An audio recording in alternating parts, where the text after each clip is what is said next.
Halo, Assalamualaikum warahmatullahi wabarakatuh. Welcome back to my YouTube channel bersama saya Dorotul Bania dari kelas biologi A semester 4. Saya di sini akan melakukan praktikum sederhana dari rumah dengan mata kuliah mikrobiologi dengan tema fermentasi bakteri. Maka dari itu saya akan mengambil fermentasi bakterinya itu saya akan membuat yogurt dengan menggunakan bakteri Lactobacillus bulgaricus dan Streptococcus thermophilus. Buatan yogurt ini tentunya sangatlah mudah, hanya menggunakan dua bahan saja, yaitu yang pertama itu susu UHT atau susu segar, merek apa saja boleh. Yang kedua itu Biocool plain atau Biocool yang tidak ada rasanya ya, Biocool yang masih di dalamnya itu masih terdapat bakteri hidup, yaitu bakteri Lactobacillus bulgaricus dengan Streptococcus thermophilus. Di mana Biocool plain ini akan bekerja mengentalkan si susu UHT ini. Mau tahu kan bagaimana kelanjutannya? Bagaimana sih cara pembuatan yogurt yang baik dan benar? Dan bagaimana sih cara kerja si bakteri tersebut dalam pembuatan yogurt sehingga dapat mengentalkan susu yang tadinya cair menjadi padat? Keep for watching videonya. Berikut adalah alat dan bahan yang saya gunakan dalam proses fermentasi yogurt.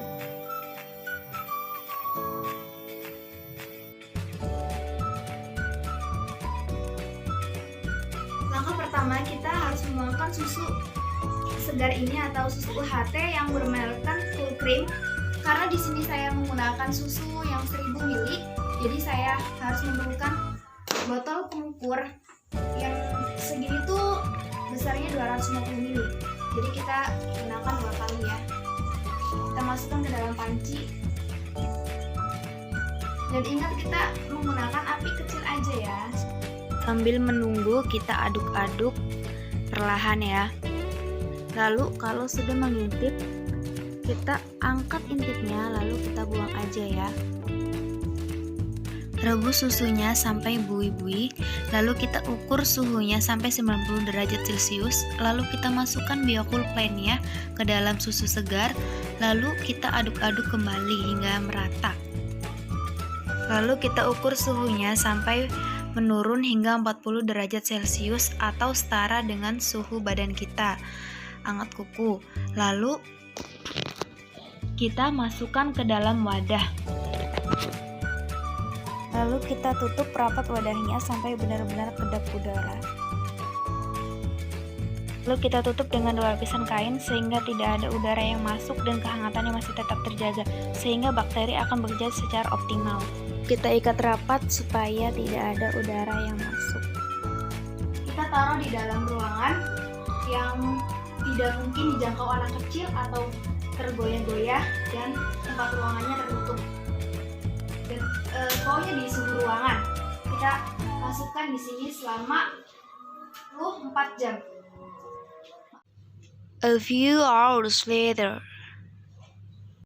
Baik, setelah kita menunggu selama 1 hari, sekarang kita buka hasil yogurt ini, apakah jadi atau tidak. Oke, langsung saja buka dulu talinya. Hasilnya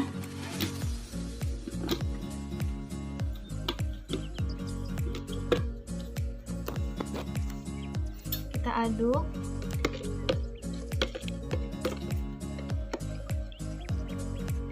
Jadi yang tadinya si susu UHT ini cair, benar-benar cair, ini sudah agak mengental karena kita kasih Biocool plain.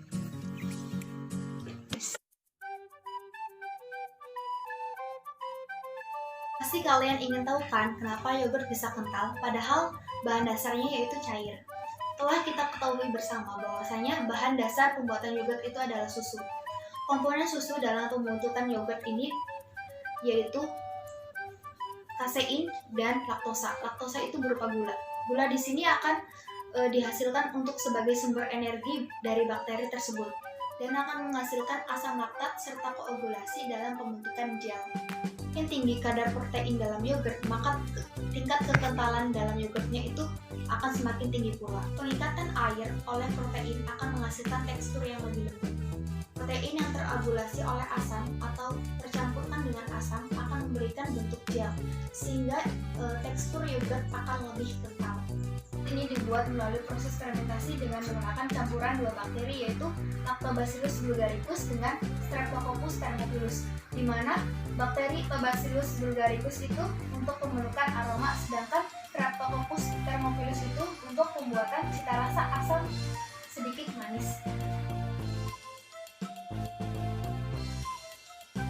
Aktivitas bakteri dalam pembuatan yogurt, yaitu ada bakteri Streptococcus thermophilus, di mana bakteri ini akan bekerja lebih cepat untuk menghasilkan asam dan karbon dioksida, di mana asam dan karbon dioksida ini akan digunakan untuk pertumbuhan si bakteri Lactobacillus bulgaricus.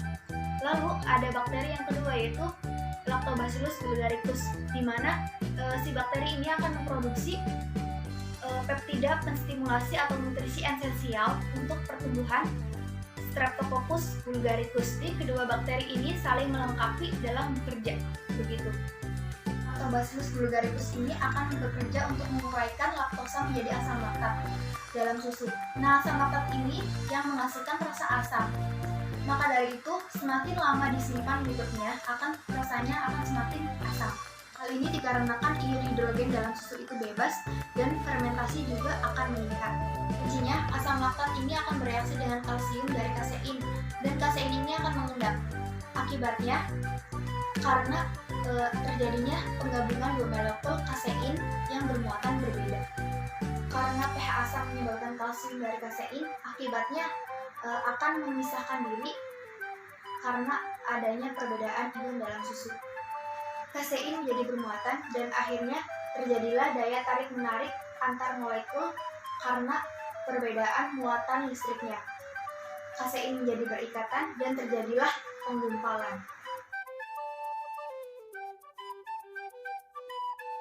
Dapat disimpulkan, dengan keasaman yang meningkat akan menyebabkan protein susu menyusut dan akan menjadi massa yang lebih padat atau kental. Hal ini juga dipengaruhi oleh lamanya proses fermentasi. Semakin lama proses fermentasi, maka tingkat kekentalannya akan semakin meningkat. Oke, setelah kegiatan praktikum ini usai, karena saya sudah membuat yogurt dan hasil dari praktikum ini tidak boleh dibuang, kita konsumsi sendiri di rumah. Oke guys, selamat minum.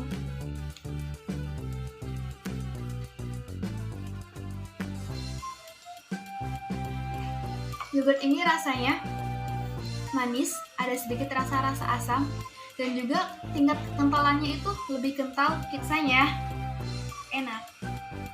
Mungkin segitu saja video yang dapat saya tampilkan mengenai cara pembuatan yogurt dan peran bakteri dalam pembuatan yogurt. Apabila ada salah kata dalam menjelaskan atau dalam apapun dalam cara kerjanya, mohon dimaafkan. Apabila ada saran-saran, tolong klik di bawah ini untuk komentar. Dan saya ucapkan terima kasih. Wabillahi taufiq wal hidayah. Wassalamualaikum warahmatullahi wabarakatuh.